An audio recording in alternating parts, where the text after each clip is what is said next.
I think we're going to go ahead and get started at 5 after. Yep. It looks like we've got our audience for tonight. So good evening, everyone. My name is Journey. On behalf of the Ann Arbor District Library, it's my pleasure to welcome you to tonight's event.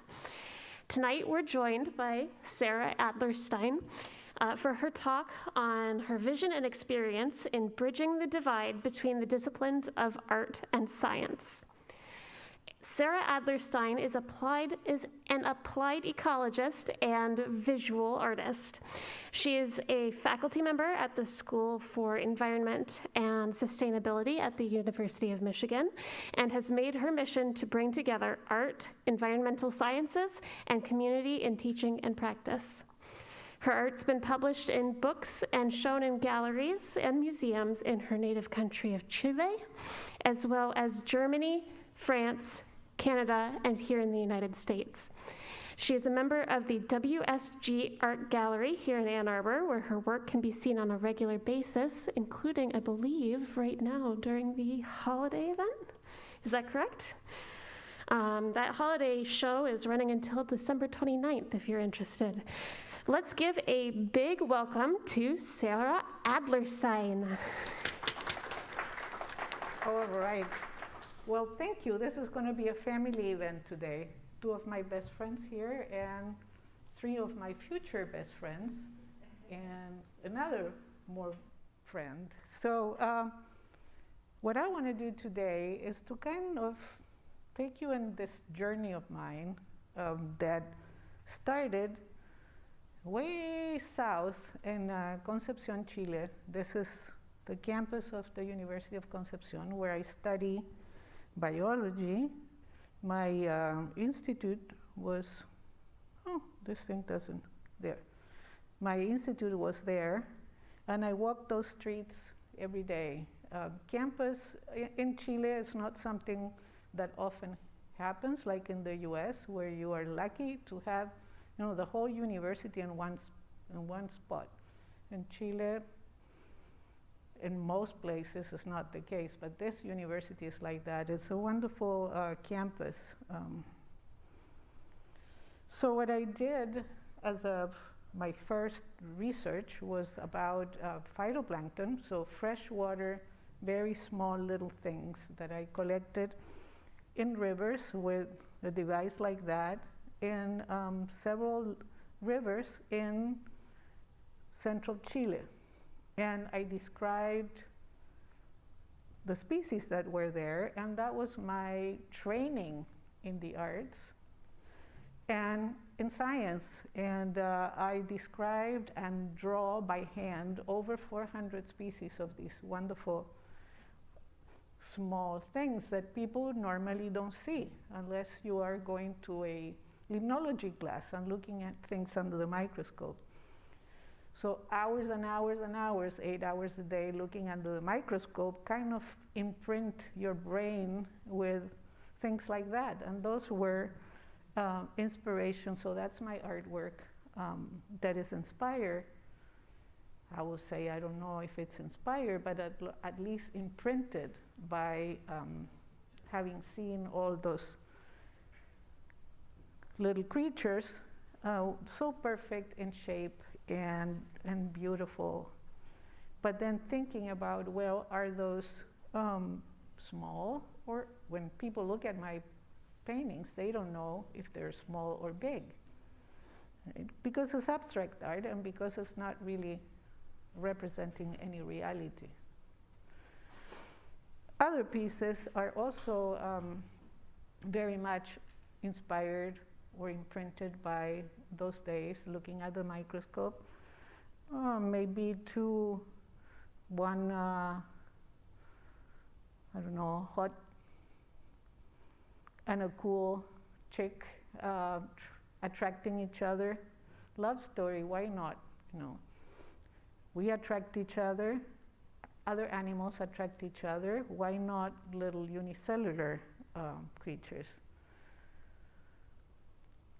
This one, I'm not really sure what I would think that it represents, but my husband, who is a professor in engineering and works with nano things, asked me if he could use this image to represent transfer of heat with molecules. And I said, sure, and he added the little molecules there, and this is now the front page of one of the most renowned journals in nanotechnology, Nature. So you never know where those things are going to go and who is going to interpret what I do and how. So after I finished my biology degree, I got a job. I was lucky to get a job right away. And I work at the Fisheries Undersecretary in Santiago, Chile. That was the building. I went through that door every day. And I had to deal with things like, how many fish can we harvest? And with my biology degree, I really didn't feel that I had the skills for that job and decided to go back to school. And I picked the best place in the world, Seattle, Washington. And I went to the University of Washington School of Fisheries. And there I did my master's degree, and I work with a species that is like an abalone. It's just a snail, one shell, and it's delicious. And it is harvested by artisanal fishermen, and they are intertidal, so they are in the border of land and water, and they're covered and uncovered by the tides. And in order to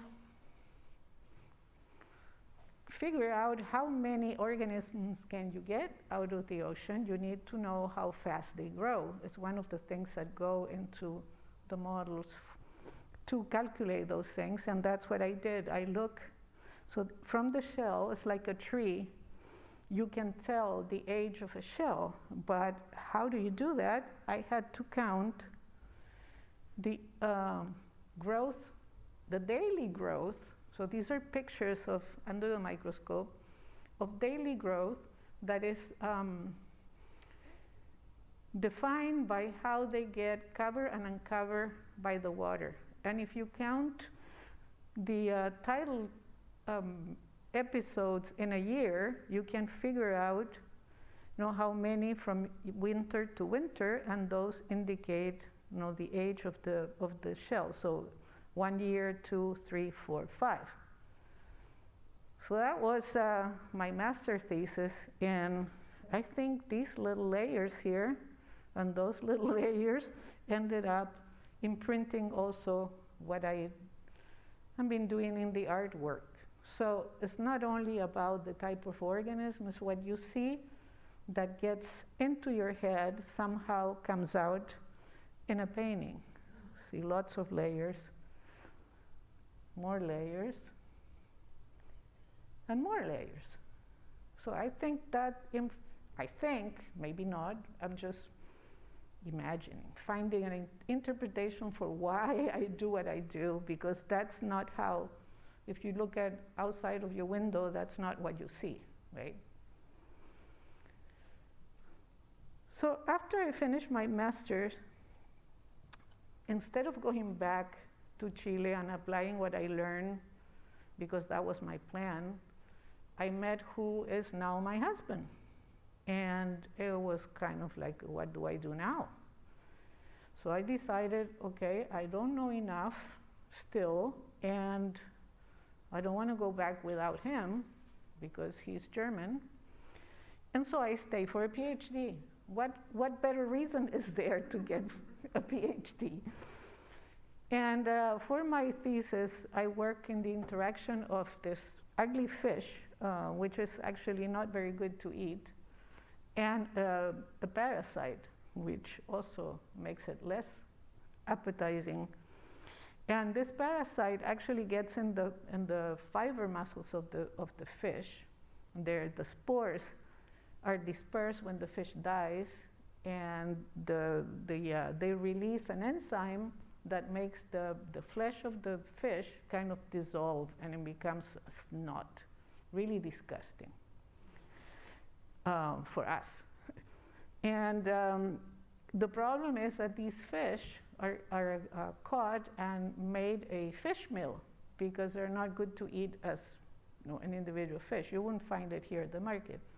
So they make surimi, which is the paste they use to make things like fake crab and things like that. So that means that if you had a couple of these infected fish in the whole catch, the whole catch will go bad. And so it was a very economically important thing to learn about. So that was my thesis, but I'm not going to bore you with the actual results of the thesis. I'll just show you what happened with my artwork. And I used some of the pictures, so it's a collage of the parasite. And then these are kind of the fibers, the fish fibers. And then these little things kind of being the spores. But looking at the microscope and thinking about all this, I was wondering, well, who is really the parasite? Are we the parasite? Or are these little things the parasite? And then these became human, the little spores became human-like. These paintings were actually hanging in the room where I defended my PhD. They were there in the room. Okay, so that's kind of my, the beginnings of all this. And what I wanted to do also is to come to the idea that art, it's also like a vitamin for the scientist, for the soul of the scientist. At least that's how I felt. That you are somehow being able to do all this because you have art and because creativity comes from doing this art and you can be a better scientist. So I was not working anymore with microscopes, and I was working for the International Pacific Halibut Commission. Have you ever seen a fish like this? They're enormous creatures and wonderful. And what I was supposed to do, my work, was now forget about the microscope. Now we're going to figure out stories from numbers. And that's what we do as fisheries scientists. We make up stories from numbers and from what we know, integrating ecology, life history, and numbers. And what I was supposed to do, so the distribution of this fish goes from California all the way to the Bering Sea. They migrate all the way. And what I was supposed to do was to look at, in this area, there are other fisheries like cod that also are bycatching very small halibut, the baby ones that are actually in the coastal areas. And so what I was supposed to do was to look at numbers and figure out a way of fishing but minimizing the bycatch of halibut when catching cod. And so I was doing statistical models and things like that, which I discovered after hating statistics and hating math and all that it was a lot of fun, working with numbers and getting your head around it. But I really do think that being an artist gave me special powers to do this, right? And what was I doing in terms of artwork at that point? This was actually a fairy tale for my youngest son, where I was kind of integrating what I was learning from these fishery models. You can see that there's somebody fishing, maybe that Seattle landscape, a halibut, fish eggs, wise man. So I was doing also storytelling through my paintings. Well, that was all fun, but it was time to leave town. We were still in Seattle, and we had to make a decision. Where are we going now? And my husband, being German, I thought, he's not going to be able to survive in Chile. It's a kind of chaotic for a German, and we decided to move to Germany. So at age 40, without knowing German, we moved to Germany. I got a job there at the University of Hamburg. This was the view from the window in my office. I could see the ships coming in and out with the containers. I'm thinking, wow, where am I now? And I was continuing, my work was continuing with these population models to figure out how many fish are there, how many fish can you get out of the system. These are ecosystem models that are being used, and I was able to collaborate with people from all over Northern Europe to do research on the North Sea stocks, and then I also work with people in Europe and the South working on Mediterranean fisheries. It was very exciting, super fun, and my paintings kind of started showing up what I was working on, ecosystem relationships between the surface of the water and the organism living on the bottom, and also thinking about the ocean, more ocean, what's under the ocean. And so it was reflecting the kind of ecosystems I was working with in a different way. And so for the creativity of the artist, but also art, I think, is for the soul of the artist. It's like something good for you. And I discovered the magic that you could be, so you are far away from pretty much everybody you know and love, but when you are in your painting, you can be transported to wherever you want to be. And being in Germany and not being able to speak German, and being far from Chile, being in northern Germany where it's cold, I kind of wanted to bring back images from Chile. And these paintings allowed me to travel back and spend time in my home. Some also were reflective. Maybe I'm drowning in this new environment. Where am I doing here? This is kind of the landscape in northern Germany. We're very flat, like in Michigan, kind of, which is not the kind of environment I was used to in Chile, where you have big mountains, and in Seattle, where you have big mountains. So I think this is me thinking a little bit like, oh, what am I doing here, right?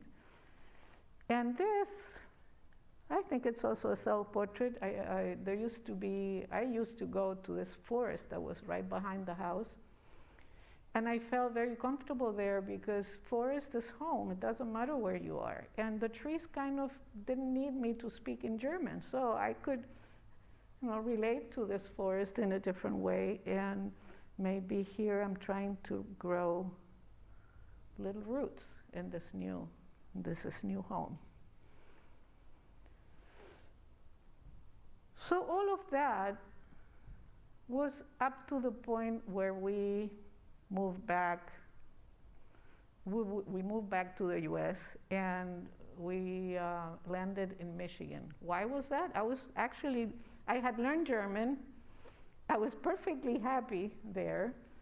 And then my husband decided, I have it with the Germans. He's German. I have it with academia in Germany. Should we go back to the US? And I said, to the US? Where are we going? To Michigan? Where is Michigan? What is the University of Michigan? Never heard of it. Well, there's no ocean, but there are Great Lakes. So I said, all right, let's go and see the Great Lakes, and then I'll tell you if I can move. And we went to Lake Michigan, and I thought, yeah, I can move. So we landed in Michigan, and I had to relearn and restart totally new research in a totally new environment, fresh water, not marine, left all the network in Europe, and started from scratch. And when I started learning what was going on in Michigan, this was really a defining moment for many reasons. But I mean, you think this is a beautiful sandy beach? Well, it's not. This is zebra mussels, an invasive species. Zebra mussel shells accumulated in the shore of the lakes. And I started learning about, the beautiful streams and rivers in Michigan that really capture my heart and my imagination. I learned about, so this is me going out with people from the Fish and Wildlife Survey to do lamprey surveys. So lampreys are invasive species. They suck the blood with this ugly mouth. They suck the blood of fish, and of course, it's for the Great Lakes. Lake trout, for example, has been decimated by these things. So there's an effort to control them, and the way that you control them is by putting poison in the river that will kill the lamprey. But it will also kill native mussels, which are wonderful creatures that have this incredible life cycle that they go through a fish host to go up the stream and recruit again up to the rivers. So, and I learned about the zebra mussels doing all these changes in the ecosystem and taking all the energy from the pelagic to the benthic. So, my head really got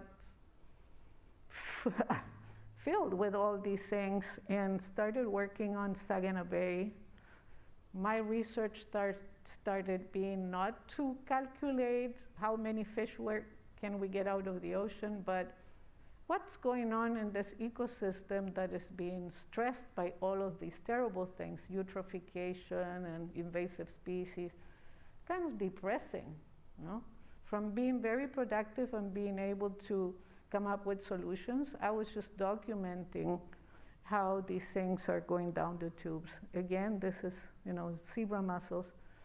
And I started working on Saginaw Bay. That's eutrophication, so water that is being not very good for the ecosystem. And so my work started reflecting, these kind of ideas and these places. So I can see Saginaw Bay now here. It's not that I did it on purpose, and I can see, the water and the connections and maybe the mussels.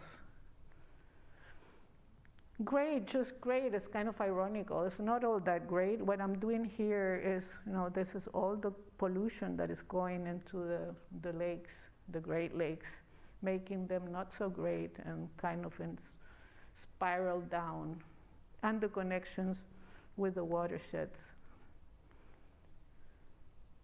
And again, trying to, it's kind of interesting because when you are an ecologist, you are classified as an aquatic ecologist or a terrestrial ecologist.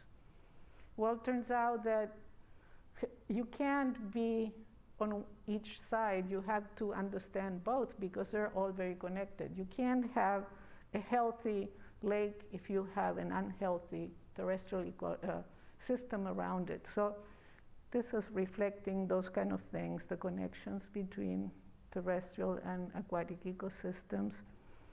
It's all in the flow to talk about the importance of river running free. When you put a dam, you kind of destroy the flow and destroy their function. This is the same idea, changing the flow of a river. This one, the same thing, shattering the ecosystems that flow in those rivers by putting those traps. And then I started thinking I need to do something through the art. to at least call attention of what's going on. Maybe I'm not going to solve these problems, but at least as an artist, I can bring this to the attention of other people. And so unionids are the freshwater mussels, and threatened, endangered, extinct. Half of the species are already extinct. I wouldn't be telling you here this if I wouldn't be an artist and a scientist. And I know that you're going to go home and you have had learned something through the art I'm showing. I'm not doing a science class. Right?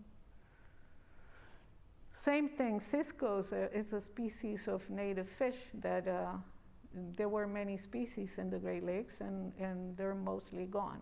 You know? And the ones that have not gone are very threatened, in very threatened state. Climate change is one of the things that also is, I think, in people's thinking. And this is a piece that I did called End of Nature, where I'm talking about drought and fire and flood. And there was a exhibit at the school where I work, organized by Michigan and the climate crisis. So I was able to put this exhibit and talk about art and climate change, you know, for the climates that are changing. I love to kind of take titles from music that I like and use that also to bring more information into people's heads when you're looking at something.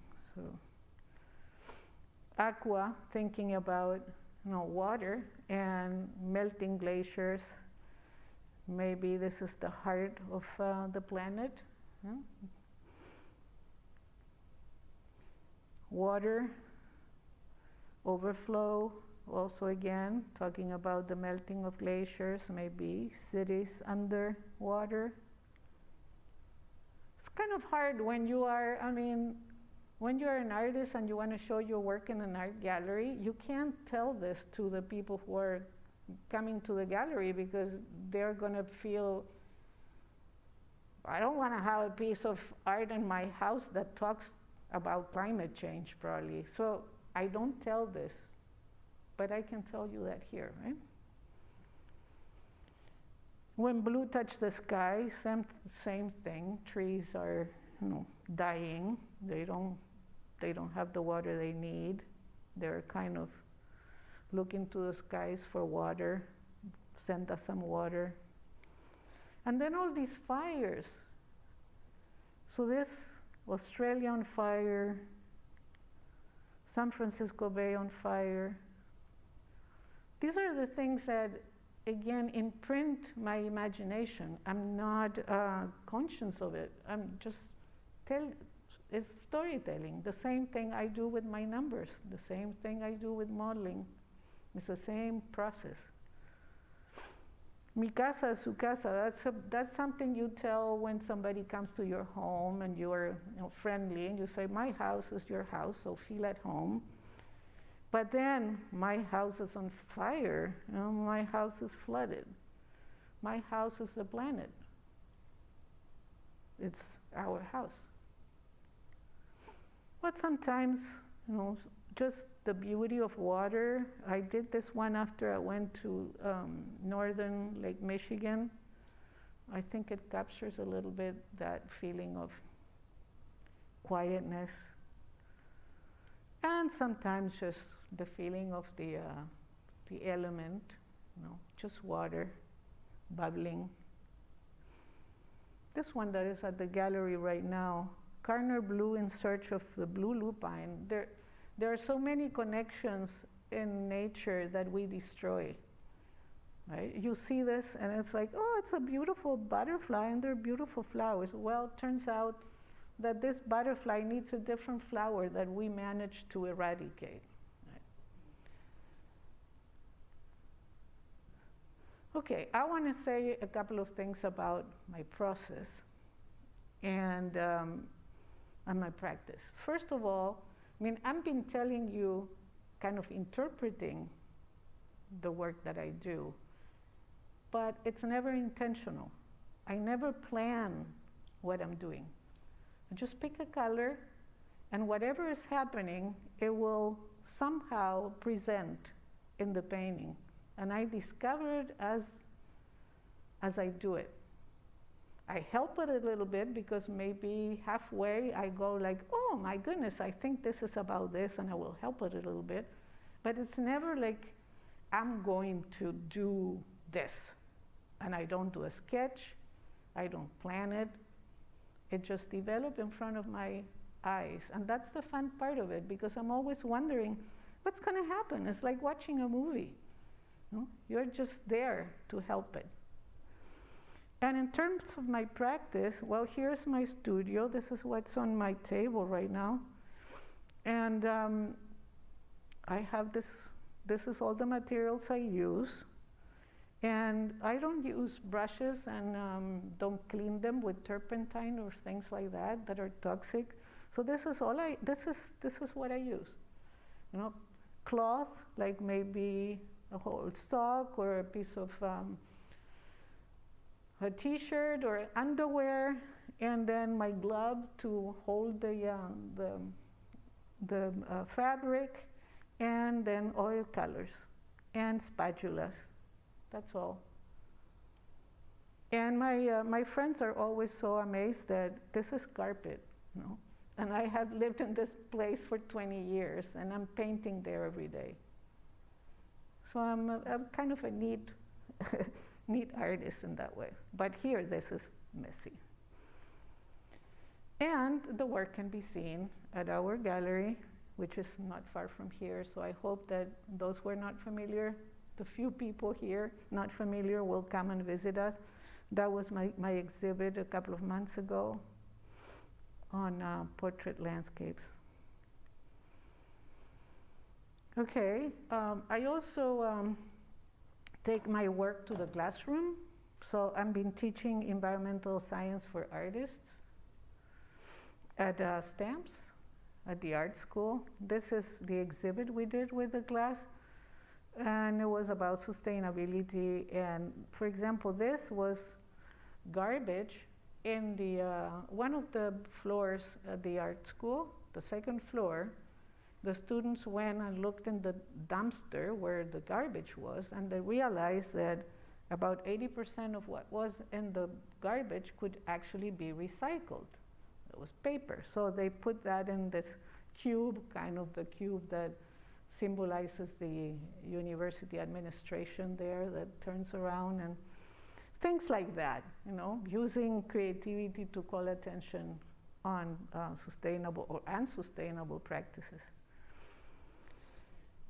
I teach art for environmental scientists. It has been a battle because the School for Environment and Sustainability doesn't believe that art belongs into the program, but I teach restoration ecology, and I include within the assignments for the students a children's book.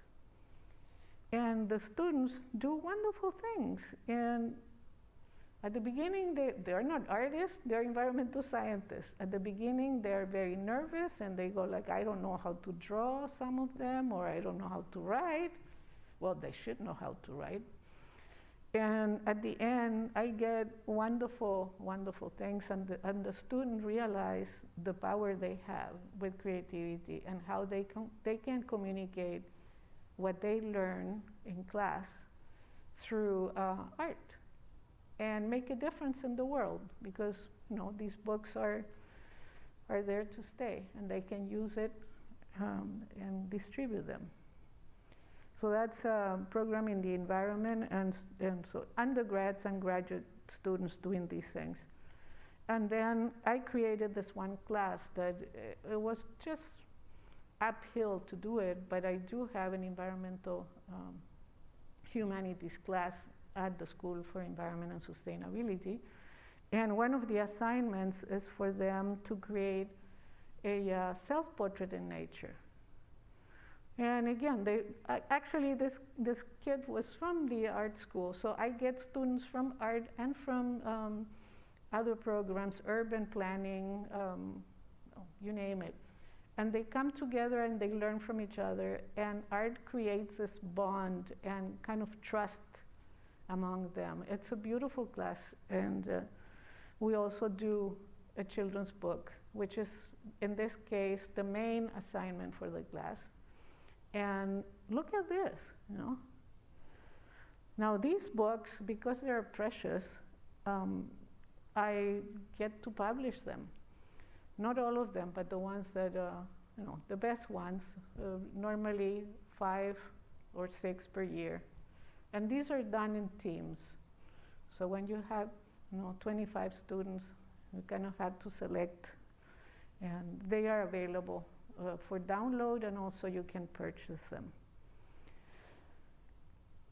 And that inspired me to do my own children's book, which I didn't do the illustration, but I collaborated with a student and with other writers and teachers, and we came up with this book that tells the story of these wonderful native mussels through a children's book. And it's a wonderful book.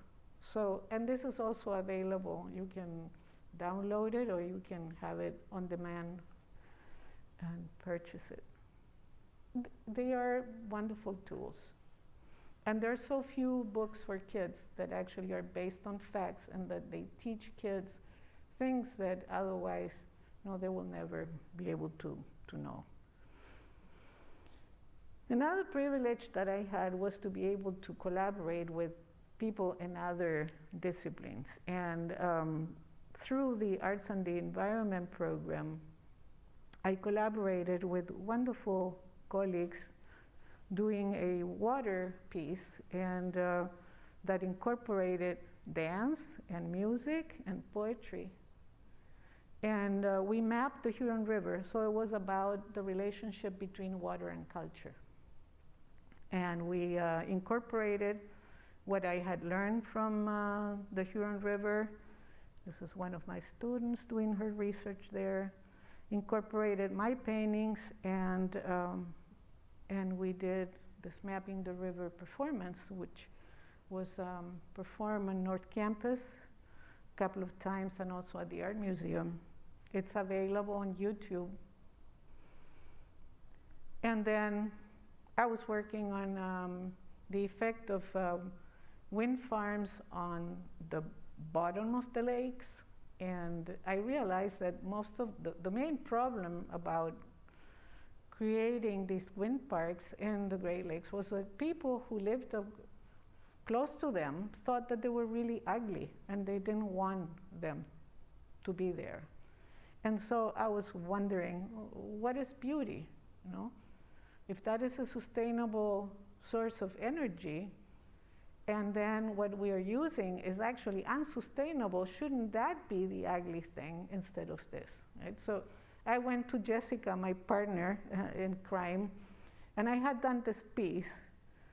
And I said, Jessica, can we do a performance about wind energy? And then we did this Into the Wind performance, and that was shown at the Power Center with, again, you know, my paintings, and it was a whole community event, because it was also performed in, on site by the lake.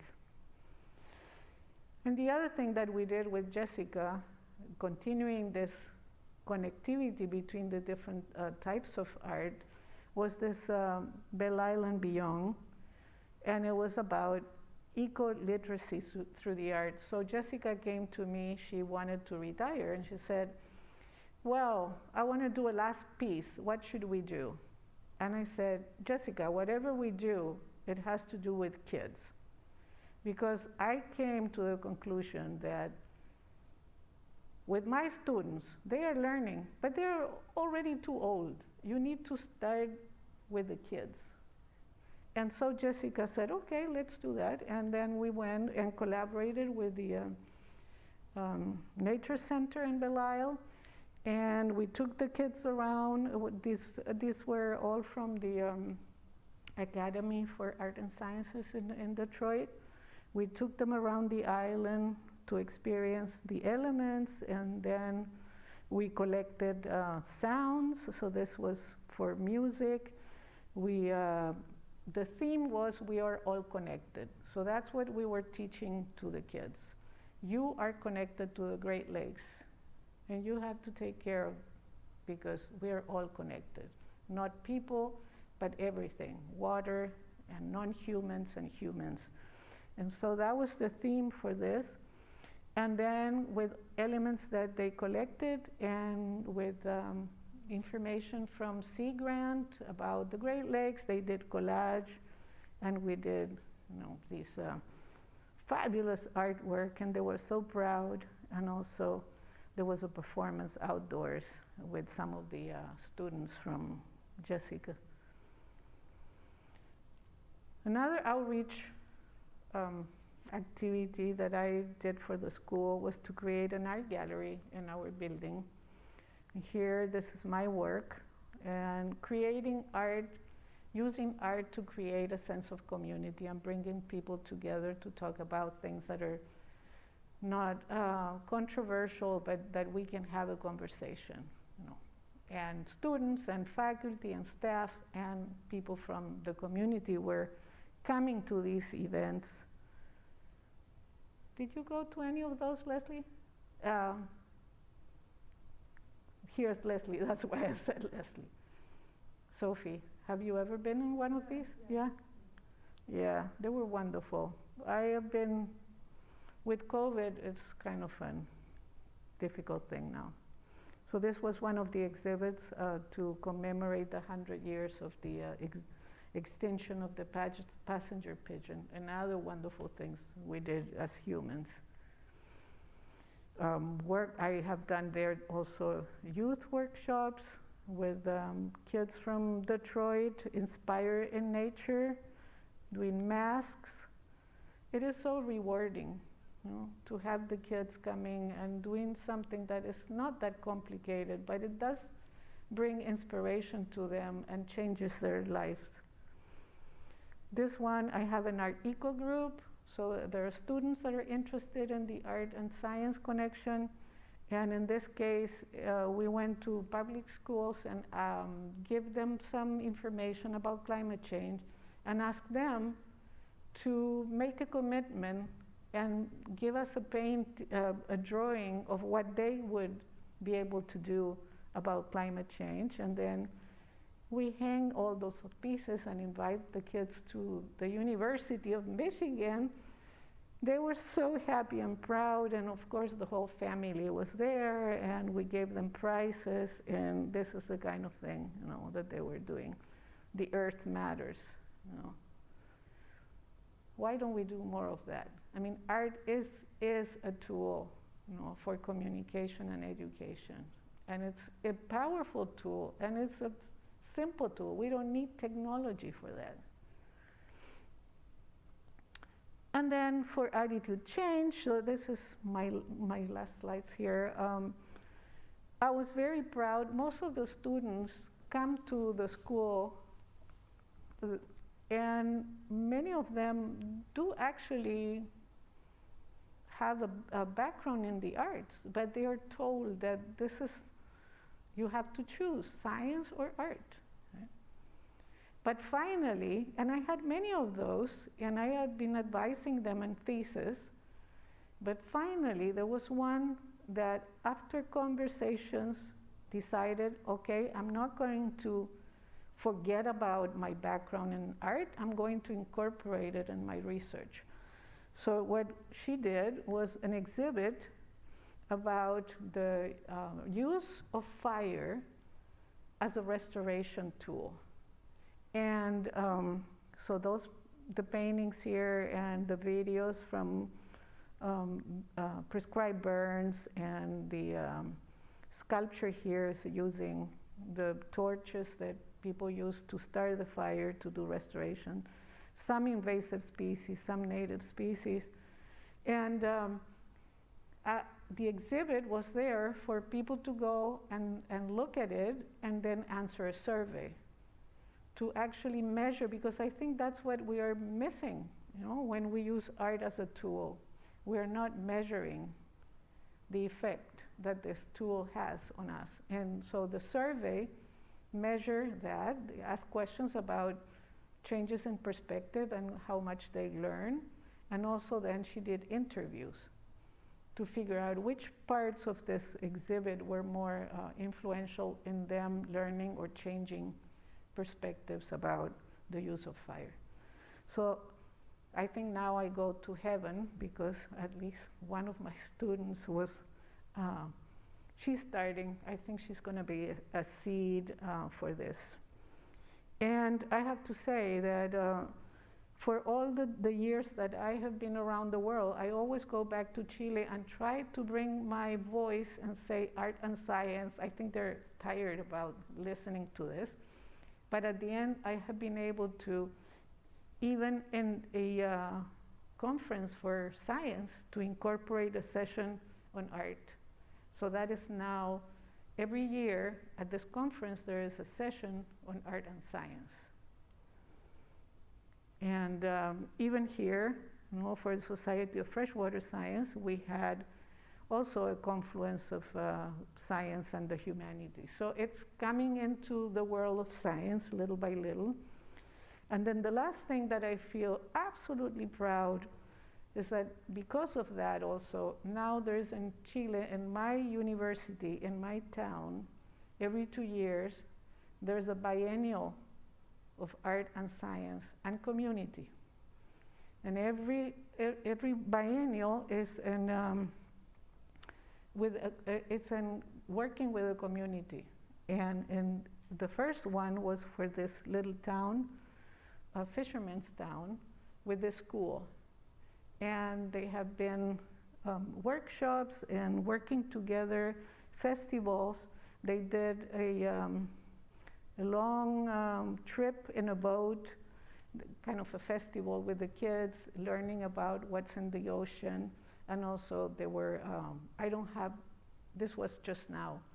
I don't have much else to show you, but there were projects presented, selected, and I was one of the curators of this event. And this is gonna be there forever. So I feel that that seed has been planted and that I will continue with this message that art and science should go hand in hand to make a difference in taking care of the planet. So that's, thank you. That's what I have for you, and we have a couple of minutes for questions or comments if you have any. If anybody would like to ask a question or comment on something that has impacted them from this program, feel free to raise your hand and I'll come and bring the microphone to you.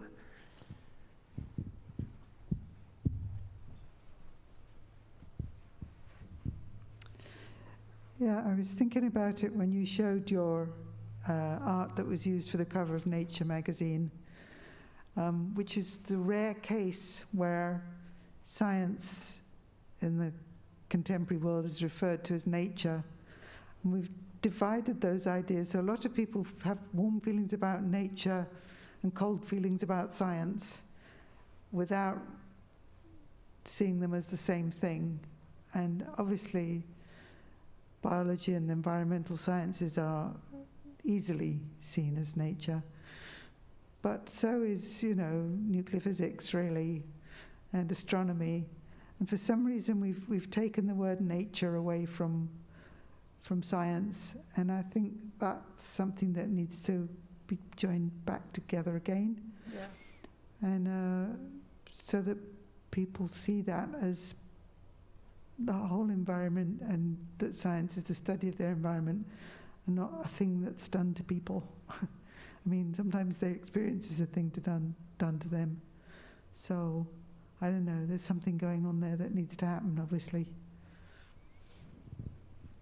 Thank you. Any other questions or comments? Yeah, I wanted to say something that, oh, that thing is reverberating. Oh my gosh, what is that? Ouch. Too close to there. So one of the things that I was amazed, so when I went to my biology program in Chile, I had a very good friend who was in the same lab. And she was doing the kind of work I was doing. And after many, many years, we kept in touch, and she was interested in seeing my artwork and showing it in some of her classes. And she kind of understood a little bit, about this connection. And then one day she retired. She was tired of academia, and took this one workshop thing, weird thing, where they took people into the forest and had them hugging the tree, scratching the dirt, doing art, connecting with nature. And for the first time, she realized she had been working with nature. Nature was always in something somewhere else. It was the samples in her microscope were totally not related to nature. And it happens, the scientists who are working with the natural world are actually not connected to the natural world. They're absolutely not connected. Otherwise, we wouldn't be doing the kind of stupid things we do. We treat it as the other, forgetting that we are just part of it.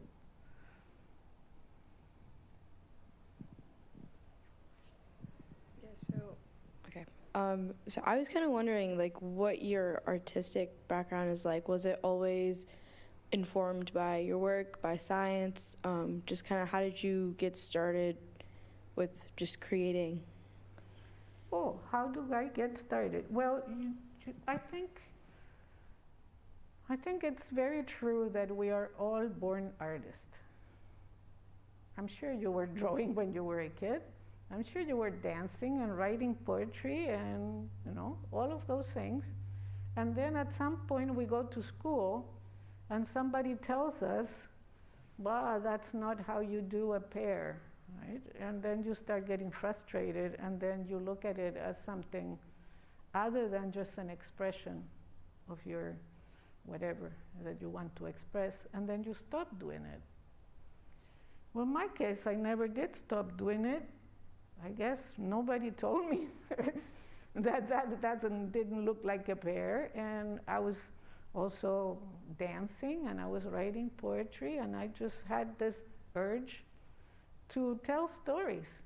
I'm also very good at talking, right? And so that was just a natural thing to do. I never decided I'm going to be an artist. I just wanted to create. And at some point, I think it was my husband who kind of challenged me. And he said, well, if you are going to call yourself an artist, you have to at least have an exhibit somewhere. And so I said, oh yeah, maybe he's right. I have to have an exhibit. So I went. I found myself a place to have an exhibit. And then he said, well, in order for you to call yourself a real artist, you have to have a piece in a museum. And I'm like, whoa, that's a higher bar. But I went and I had an exhibit at a museum, and I curated shows that went to the Contemporary Art Museum in Chile. And I was like, okay, now I can call myself an artist. But it's just a label. I think you are an artist. And I never had any formal training in the arts other than, doing those 400 drawings. Any other questions, remarks? The gentleman so quiet there. Do you have any comments or questions? No? All right, well. Do you have a question, Journey? Well, I want to know, what is your favorite piece that you have done over your storied career? Oh, well, that question is kind of like, who is my favorite son? I cannot. Yep. I kind of think. that. But I can tell you one thing. So with COVID, the WSG gallery had to close. And we had then virtual exhibits, which for me was an opportunity to show the work that I didn't want to sell. I'm not going to say that they're my favorite. They're not. They're just pieces that I will never depart with, because I painted them when the kids were growing, and they bring me back to a certain time in life. So they mean a lot. They are like recorded experiences in those paintings. So if you want to go and look at that in the website, in the online exhibits, there's one that is called Not for Sale, My Private Collection. Well, thank you very much. Thank you. All right, thank you. Thanks again, and thank you everyone for attending tonight's event. Don't forget to check out the other events that we have here at the Ann Arbor District Library, including our Tiny Expo this Saturday. That runs from 11 a.m. to 6 p.m., and that's a very artsy little event. You're going to have a large number of artists selling their wares.